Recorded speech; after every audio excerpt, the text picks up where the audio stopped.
tandika okutiikinga November eweddeko ebirooto byo byali ki ku 10 mu November otuuseewa so tukirowoozeeko naawe ya planningira omwaka ke kaseera olowooze omwaka gutuuseewa awo no wenkugambira nti olina okulowooza ennyo ku nsonga zino nsonga za byanjigiriza zetubeeramu buli lwa 6 zennyini watugoberera ku 107.9 Power of Africa Radio olw'amaanyi nnyo nga wenkomeza naawe atugoberera ku www.palfm.co.ug awo nawo otusinziira naddala nnyo mu baganda ffe abasinziira emitalo w'amayanja abali mu mawanga ag'enjawulo abali mu East Africa mu ggwanga erya Kenya, Tanzania, Rwanda, Sako ne Sudan mwenna abatuliraanye tubeebaza kandi abali mu ggwanga erya Buwalabu mwebale nnyo ddala okulaba nti mutukiririzaamu naku lwaleero tuli ba mukisa ndooza wiiki singa 3 emabega nina omukyala gwe nakyaza wano by then yali minisita ow'ebyenjigiriza kutendekera ekkulu ery'e Makerere mu gavumenti ya Ivan embaseera bidde mannange nga bwenkugamba nti buli omu yasetinga peesi ye oba ebirooto bye mu November ntwala mukisa okukwanjulira nti ono yalina ebirooto at least mu November ayina kyakyivinze. She's now a president of Makerere University. Simulala ye Shamim Nambasa. Erinnya eryo bangi bali confusing. Nambasa lyeririwa. How does bali pronouncing about ya? Malamusiza akabatuliriza ya Shamim Nambasa. Nasinga kumbuza mbaga nti ndi muna Uganda. Abasinga bagala kumanya owori muna Uganda watuli. Wawengwa. Abambaloza ndi mugiswala, baloza ndi Muganda, baloza ndi musheshe nayenze chemba gamba ndi muna Uganda. Oli muna Uganda. Madam President tukwaniriza kupala. Nayanzi dasa. Who is me to host you? We've been together since so. Yeah. We are still the same. Yeah, mbadde nawe nesibanga kone Shamim president wa Makerere. I've been with the minister. So I'm lucky to have you today. Thank you so much. Wakirowozaako? Before. Warokirosoyiko? No sexual takonta terichi jazidde mu biroto aneda. Nakirabanga omuntu bwakola. Yeah. Tirero oli wano encho oli wali. Yeah. Lero ndi academic minister encham. Was a guild president. So it wasn't a surprise to you? No, definitely it was as surprised. Yeah. I've not seen myself grow up to this extent. Yeah. I knew I would grow, but sikutuka when I went to say I didn't see it coming. Because from mawulire chenso okujukizayo nga ntandika amawulire nze nabeeranga ko ne mu buno obufu obukyamirwa ku bwana mu Kampala buba buyonjo okusinga obufu bwe mu kyalo kati wabeerayo mira fe okuweereza kuno twakutandikira mu mira azeezo balowooza ogenze kubaako kyokola naye gwe oli mu mira oweereza so kyovula nkubuuziza nti wakirootako to become a president of that a high institution mu ggwanga nga lino oba when did you see it coming? Okay, like what can I say? It didn't start just yesterday. This is an idea that we built. Yeah. When I was an academic minister and ntandise okukola, I started to see that I can actually be a guild president. So, wow. Yeah, I had to serve my people. Kwanga nali manyi ngenda kukombawo. Nenda bwoba obaddeyo notabako byokoze tosobola kuddayo ne bakuwa obuwagizi. Twawula tya Shamim minister ne president. Where is that change? Olabawa enjawulo ogirabawa kukyufuka president? Yes. Nali minister, yes, and it was very particular until nali academic minister. Era binali nkolako it was specific nkola ku byanjigiriza. Yeah. Ne bwenzija wano nzize wano ku Pala FM ngenda kwogera ku byanjigiriza. Ne kati nga guild president it's a bigger responsibility. Kati nina tunulira buli kimu. Otuse mu health, otuse mu academics, ogenze mu sports, ogenze buli wamu kati. Obanga president w'eggwanga mu fonze fonze. Nafuna omukisa nekugobera mu campaign zo. Naye last campaign yo I was almost shedding tears. Nakulaba oli strong. Bakandidates abalala bovuganya nabo bayina ebyuma bogerera ku mizindalo gogezaako okukola omuzindalo ogwo wanika eddoboozi. That experience briefly yakuyigiriza ki? Chiche yanjigiriza, I have to be resilient. Nti newe chili such tunulira nga just campaign ya Makerere University. Nti newe twali tulaba His Excellency Bobi Wine agenze gulu bamukute n'abaye n'agene bye byantukako nange. Nti ndi mu kikoni bazze ne bankwata bakubya amasasi tear gas naye nga we are not going to back down kwanga batutisiza. Tulina okubalaga nti no, we are going to fight. Freedom has a price. Era kyetugenda osasulira. Muli betefutefu. Yes. Tulina okubalaga kiti twaga kwanga olaba engeri gye tubiisemu awo. Ne mu strike bwekyo bwekibeera. Yeah. Ate strike it's even worse. Kwanga waliwo baba bakukuwa. Nenga tulina okusigala nga tuli bakumu. Kwanga tumanyi kiki tetwagala. Wayogeranga biwemula, wayogeranga bitiisa, wavumanga. Why would the security and other parties chase you? Yes, what can I say? I think it's chili mu Uganda nti whenever we wala omuntu avayo n'ayogera amazima. Kibawuliza bubi, bawulira bubi. Era abavayo ne bagezaako okustopinga kwanga buzibu ki obuli mu gamba nti no Makerere University esonda biliyoni 2 buli mwaka za University Hospital naye teri ddagala. Nga byoyogera. Siwe mudde. Yes. Njogedde mazima. Envayo ne ngamba tusasula sente buli semester naye halls tusulamu ebinabiro tebiri birungi biki mazima. Yeah. So mbasiwe mudde naye nti abamu abantu batya amazima tebagala gawuli. Era kyebagamba the truth is bitter but we must take it in. Kyali kibaleeta nti no paka balonzeeyo Shamim kwanga yayogera amazima. Yeah. Osoma busawo? Yes. Oli musawo? Soma pharmacy. It's like mbeera egenda ekyuka. Twamanya nti abakulembeze be bano abasoma Uganda, abasoma history, abasoma geography. Trend egenda ekyuka. People would expect Shamim to be busy in the books, reading. What is pressurizing you? Era nzijukira mu campaign now kuba moyo uliaga nti kiraka Shamim empiso zaabuze n'eddagala muwode n'avaayo. What is pressurizing you? Yes. Be batalowooleza mu bino kiki ekibajja yene wamwe kwanga tumanyi nti obusawo buli mu sente mwe bagagga esawa nga ino. Why are you coming to politics? Let me give you an example. Otunulira abantu be battire Masaka bali bakoze eki tewali. Yeah. Naye basirikanga ne bebakeeyo nga abantu bali mu batta. So right now we are commemorating the 18th to 28th November massacres. Nebo bali basirise. Nete kyabaganda nti ndo nera batukayo ne babattirayo mu mayumba gaabwe. So what am I trying to say? Nti poor leaders are brought into leadership by people who don't vote. People who don't come out to speak that truth. Nti wenatule nengamba kastanze ngenda kola sente zange ndi mu kusoma pharmacy nvaawo I'll be earning 5 million money. Nengamba bya leadership tebinkwata kumba nkoze bubi. Nze mwennyini kiba kinkakatako nti no kikyenkoledde eggwanga lyange. Ndine leero ndi wano kimanyi ngenda kukola ezo sente naye enkyo omwana wange agenda somera Makerere. Yeah. Nga bamusaba tuition eri ku increasing every year by 15%. So if I don't come out to fight it now, I'll pay a bigger price tomorrow. So we've changed. So for there until no, we are looked at as people who read too much. But budget evolution to naffe tubiyabanti. Tugenze tukula naffe benyina bali mu medical world tutukanga tebagala natuwa center za internship. Nenga we are offering free labor. So if we kept quiet twandisise ne twitambuyise mu system ne katola nti twina leadership now we can even come out ne tulwanira internship payment. So wetuba tusobola okukikola tulina okwebereramu. Yeah. Just n'abasawo naye nga bannayuganda. Lwaki nkubuuza bino waliwo omuntu agoberera ng'akwata Makerere n'agiraba obunene bwayo kati n'atunula Shamim omuwala ate omwana omuto. Mbikubuuza olw'omwana ono ali mu primary ali mu secondary ali mu first year okufuna obuvumu okuba oliawo naye okubaako kyafuuka enkya. Bwe watandika bino oŋŋambye wali tokisuubira eno lunaku ki lw'ojjukira lwewakeera enkya n'ogamba naye n'amalako n'amalako bye natandika n'abisobola. When was that day? When was that day? And we had rallies.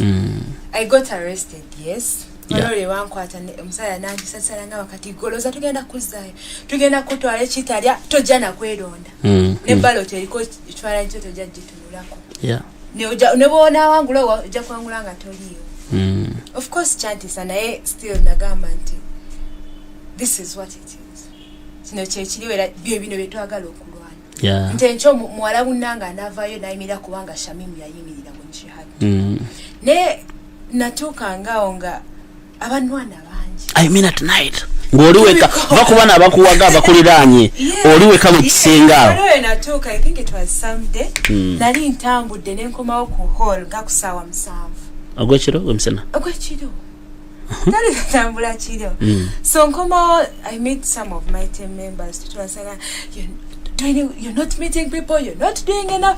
Nenga nze nkobyo manyi nkoze nyo. Sokolinde. Team olwe ku brainga. Kati wali mkunga I'm not doing enough. Ninga atokobyo musanvu gwa kiro. Musanvu gwa kiro. Yeah. At night nengamba ye fachi. Ye chichire na ekinyingi simu yange yali evudde ko nga sigenda kugiteeka ko sigenda gicharging. I know. Nende gali ya mukisenge. I didn't nayi sagala kuba ko gwenjogera naye. Ngampulira bintamye ndaba n'abakuliranye bakumala mama tebakira nti no I'm actually pushing myself namba sigenda bisobola nene era ne wako mkono wa yaza nangamba banji nnyo abagala okubeera kikyoli ne bwanga toyiseemu naye tunulira abawala abali wano mu Mary Stewart boboka abakutunulidde bonna batunulidde gwe you're their hope, you're the hope of so many women out there. So it's like okay kira no damu no bwambala nentandika upya till the last day it was just pushing myself and it was okuva yafuuka president katoli kifaana ne chance yonna tekikyali kye Makerere tekikyali kya Uganda tekikyali kyaba bakulembeze bokiririzaamu oli kifaana ne chance yonna. How are you ready to maintain Shamim we know and that position you are holding as a president maaso ge gwanga n'aba bakirizamu n'abali mu lugero lwabakutana kyalo oyo? Yes, of course some things have to change. The way elijemba dene samu kibyenjogera meeting yes naye nga nera sagala abantu baluzinge that attachment to Shamim. Waliwo ababadde bamanyi nga Shamim. I want it to remain that way, that they are still attached to me as Shamim. Njagala ntuke kubana nga mbabuuzako just now nga bawulira yes twalonda manyi ekizibu kye tutera osanga nti tulonze guild president n'atubulako paka nga regime eweddewo n'afuuka president owaddala tulina ogenda mumusanga talina kyomugamba n'okumulaba soka kuba simu n'okola appointment akute no I don't want to be that kind of guild president kubanga kyemmanyi nti wano wetugenda tulina okuvaayo ne tweyimirira tulina okulwanawo musigenda bikola nzeka abaana bano abannonda 15 omumeka neera ngenda beetaaga throughout the whole journey and even more of them. So njagala mbabeeremu nti yes I'm the guild president, they will respect me for that but I'm still their friend. Tumala awulira yes you're the guild president mwina bye mugenda okukola naye nga they have that attachment. Bakulangiridde waliwa nga bagenda kulangira naye naye gye baali bantute sipakusha nga tomanyi bivaayo no nali saagala biwulirako completely nga saagala kutegeera kyekiri. How did you feel after announcing? It was anxiety. Nasanyuka nnyo nene era n'okutya kwali. Now that's when I started to see the big picture. Sokolinde eno wabirimu nga oli mu buzibu otoba owangudde n'okutya ne kujja kati nga expectations are very high. Like it became too big kati nga the whole responsibility ahead of me. Yanera osigala webuza am I going to manage n'amalako. What is giving you courage of holding this big institution and other, because you are the guild president of other universities obuwega watu yagala gwe guild president wa universities nozo zetuina obuvumu n'obwesigeebwo obuliwa okukola ekyo ky'osuubira? ekisooka kinti abaana bampagira nnyo which wotunulira range between me and the person who came next. It was about 4,000. Nti china message sending. Yeah. That people believed in me. Omanya, as human beings, there is that point we reach the people believe in you more than you actually believe in yourself. Waliwo akaseera katuuka k'abantu bakwesiga nnyo bakkiririza nnyo okusinga gwe kyebakkiririzaamu. Nti balina kye bakulabamu. And that's what keeps me going. That wow. I've met so many people who have believed in me. And I believe I've not let them down. If I served diligently as academic minister, abana ne bampa obwesige bwabwe omulundi ogwokubiri, it means I can still deliver even now as president. Nosonyiwa okubuuza ekibuuzo kino. Tubadde ne ba president bangi ku matendekero ag'enjawulo, specifically Makerere. Bazze ng'ebirooto abaana babalina mu bingi, babasuubira mu bingi. Bagenda buli atayogera rodicha to an extent nti ebimu ku ebyo mulwana essaawa eno byava ku bakulembeze bamwe. Obwesige oba, how do you want us to trust you? How do you want the students to trust you and the public at large? To start with, I believe when I call it an academic minister, nali ntula ku Senate. Decisions are made at Senate. I had a chance to have gone other ways against the students' cause. Naye abana bonna bamanyi, they know I'm someone who is stuck to the students' cause. Yeah. If it's students, I have them at heart because I'm also a student at the end of the day. So nera abana bangi bakimbuza naye mbagamba, just give me the time. Time will tell. Jenna, at the end of my 9 months, I hope I can still come back here. Nkugambe nayogera tugenda kukola ku kino nakyo. What kino kyetukoze, because this is a time for me to be tested. Kadde kibalina okugezeseza. Yes. Because simanyi siri mulonzi ne waliwo omuyangamba Shamim yasobola. Ola sijukira mwendo gwe yangamba. Ola mbisera bya COVID awo bamuwa sente weziti. Nego yangamba mwasigenda mwogera. Yali competitor wo. Oli bamuwa weziti. Neyita wanga accountability. Ono asobola. Yeah. So tukiririzaawo. Yes. So what is that program you have in 9 months for Makerere University? Yes, we're running the campaign here. Twali in a manifesto. How can I call it? We sold it to the students, and they bought it and believed in it. Era twali tusokera konti education system. Fabali mu education system right now. Yeah. Naye kiki tuli mufunamu. Fenga abana abato, fenga generation ento, we feel batuse. They've frustrated us. And we know that the future of our country lies in its young generation. And in the next 5 years, the youth are going to be 80% of the Ugandan population. Nekatyo tutuzize waka. Tetukyasoma, girls have dropped out. There are a lot of teenage pregnancies. Nenera kyetwasokera ko ne bwotuna slogan yaffe twali tugamba obutasoma tebugenda kujjawo COVID. Era tugenda layira ku Friday. All I can assure you is that we are going to demand the Minister for Education and Sports to give us a clear view of where she's taking us. I know bubble abatwala. Temumanyi mulaga. Tetukyabitegeera basi tetumanyi wa wenyini wegenda. Yeah. So we need a clear view. We need her to come out because you can't tell us genda kugulawo amasomero based on vaccination percentages and numbers. And even after giving us those numbers, not only cause zikyusa. That is what tuzanyidde ku bwongo. So kyetusookerako kintu, we want the education system restored.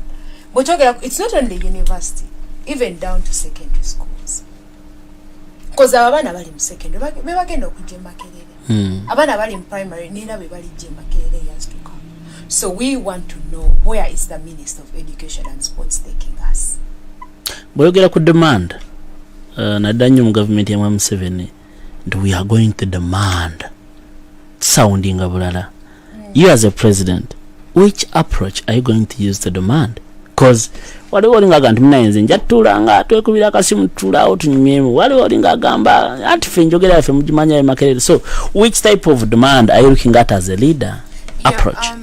I believe following the law of natural justice, you have to hear from both sides. Yeah. So we are going to table what we believe and what we want. and let them as well table what they want.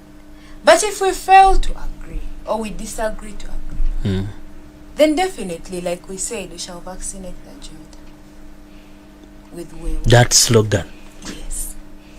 So, I mean, we've done a lot of dilly-dallying and a lot of, massaging that you find it's now in the reports that Uganda has had the longest lockdown.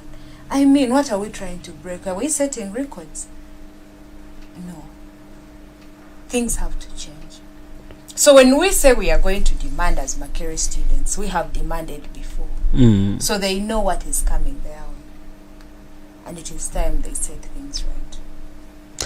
Do slogans make campaign? Do slogans okay, kanchize mu Luganda. Slogans zino ze mukolesa. Yes. Oba ze tuwulira. Zisalawo kinene mu bantu kubakiririzamu. Ekyo kituufu nti eno campaign yo as compared to the rest wajjanga abaana n'obavugisa. This campaign was about content. Chicholeeta, what are you putting on table?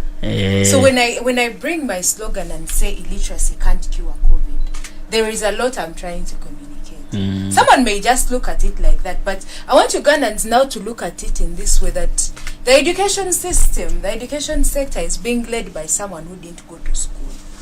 So that is already illiteracy. And this is someone that we are believing is going to lead us to somewhere we are going. So fetu is what just as something. But by the time we come up with that slogan, the president, the ministry, or the university as a campus, what do you mean? The Ministry of Education and Sports in Uganda is led by someone whose school we don't know. So to us, we shall believe she didn't go to school, unless otherwise. But how can that person be the one in the education system? And we believe that's enough to explain why things are going the way they are. Yeah. So we deserve better. So in that line of vaccinating the junta, you have a special content. Yes, definitely. Because we are tired. We are frustrated. We are depressed. We've been pressed to the edge. Ebise ebisinga wembera no kumuzindaro osakukwera kusimula ye wali omuntu akwadde message yebuuza byaki ebyo olusi ne bakubira after the program oba olusi ne batagenda ogenda kyazo omuntu bwate ne bakuga nti jona kino ne kino gwe okuva lwe wayingira ebintu bino wafunyeko kusimu ekutiisatiisa. I've been avoiding my phone. So kyemmanyi naadde wagala okuntiisatiisa tebantuukiriza. Kaze mu Luganda. Essimu yange mbadde, how do I call her? Obadde ogyewala? Yes, mbadde njewala. So abandi agadde okuntiisatiisa biganye. So that's why I can still stand here and speak the truth and only the truth.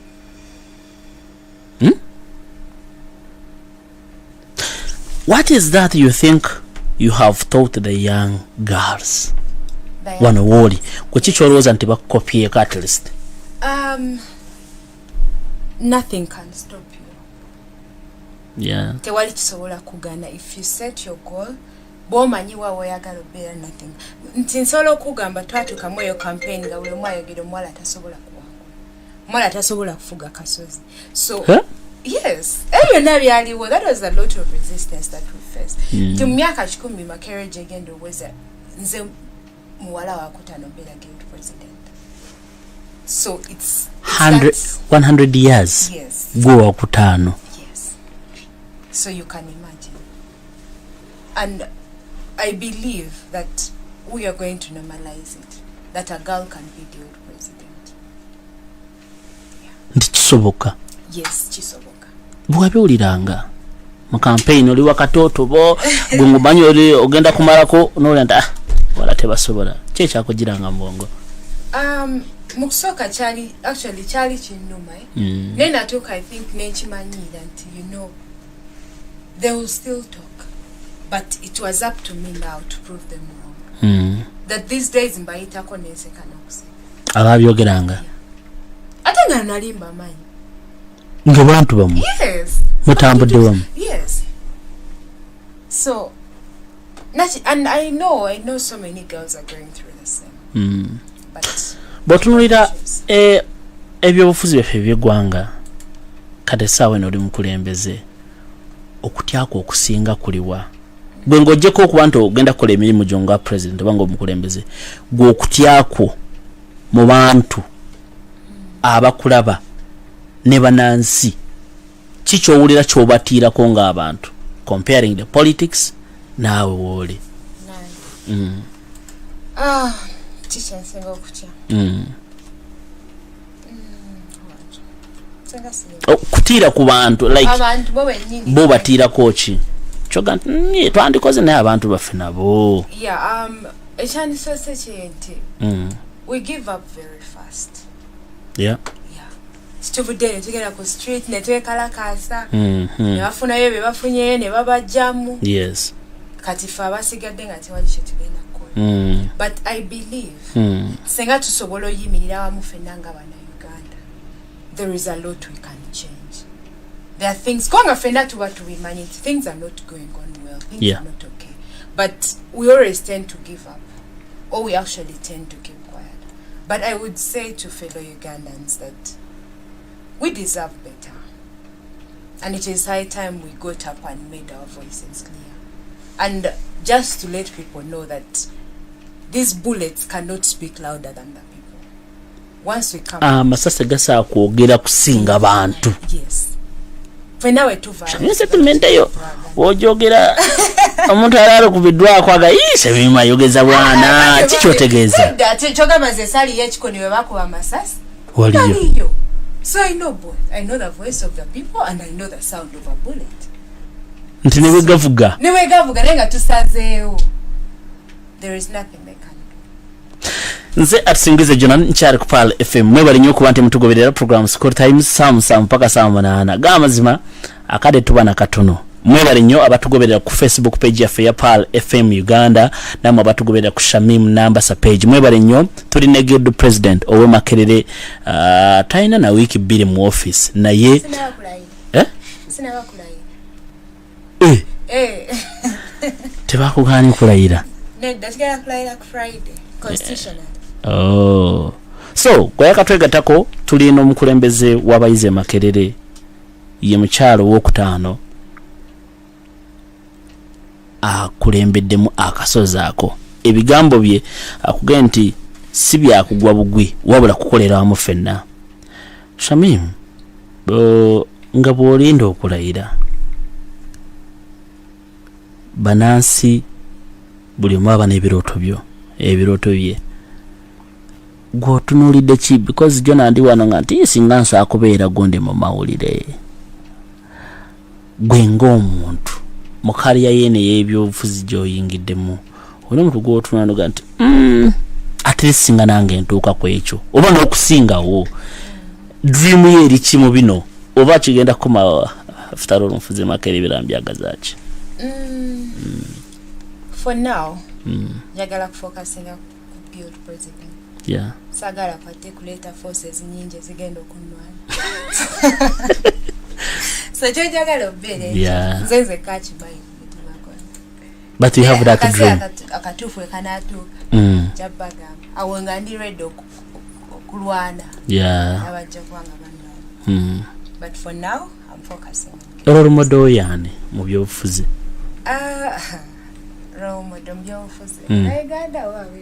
Anyway, why Uganda wabweru nzagante jonoyo. Yes, but all the different people I look up to in different lines. See no muye kanti wembanda omuntu aina wavudde from ashes to now where they are. That one of course would be His Excellency Bobby Wine, that he came from the ghetto and now he's someone we all look up to. That we have a lot to share, that have also come from deep down in the village, and I'm now the guild president. Nambasa toliwe Makerere. Nedda ono Makerere. Chingamba. Tubakuzalira muno Makerere. Nedda sewo nze banzalira Kasese mukyalo. Ova Kasese n'ofuga Makerere. Yes. Kyotegeeza ekyo. Yes. Wow, then you have a sister. Kansoke nsome kubaka bamwe abali ku Facebook page yaffe kansomeyo kubaka tukyali ne Shamim mu maaso awo nja kukwatayo ku simu bw'oba okubye essimu yo kutuukira ku mulamwa baako kyobuuza oweeko kyoteesa. Andrew Judy angambe we really love you for the struggle you are showing us, but we are here. Okay. Nasha call, respect, thank you. Kare Collins Owacha Aguranya, I'm watching, thank you. Nelson Serwada, the lioness speak. Okay, agambatia sita. Angambye kwendi campaign zo zatunyumira mwana wa mama. Webale nnyo. Chiwanuka Moses Kasekende. Okay, sita, she's very young. Atogamba sita. Nabiri Janat. Okay, thank you. Share respect Shamim, thank you sir. Chizito Yahaya, watching you guys, appreciate the Iron Lady, thank you. Bunya Umal, Hajat Shamim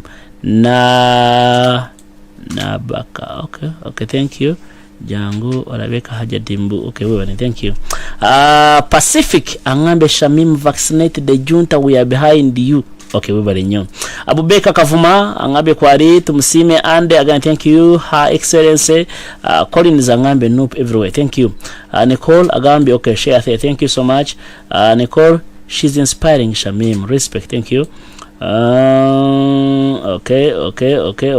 Sebagara angambe naye kwari sebagara chi. Okay, I will read your message. Shamim angambe, you have added another intelligent to the struggle, my new Winnie Kiza. Wati wakwisa Ivan Kagwa, thank you for vaccinating the junta. Jauhala gambe kwetuli abe kuwait mwebale nyo ogamba tye Chimonos Sharif anga, I'm proud of that lady sending her love greeting, thank you. Grace Basimbe woman MP kasese Shamim bakugamba. Okay, Kangume Robin, she looks beautiful, thank you. Muyomba Juma Kwendi Juma Muyomba. Okay, webale nyo. Royal dear, you are so determined, keep going. Oyo Yeroya Bobby. Okay, Rain Wamala Ward Shamim Ochikoze mwana wa mama. Nabungu Kuruthum, go God, thank you. Ndaula Sharif, hey comrades, okay, thank you. Makuye Sharid, full prayers to you mama. Break speaker agambye live in Dubai, we are watching you. Okay, we were nyo.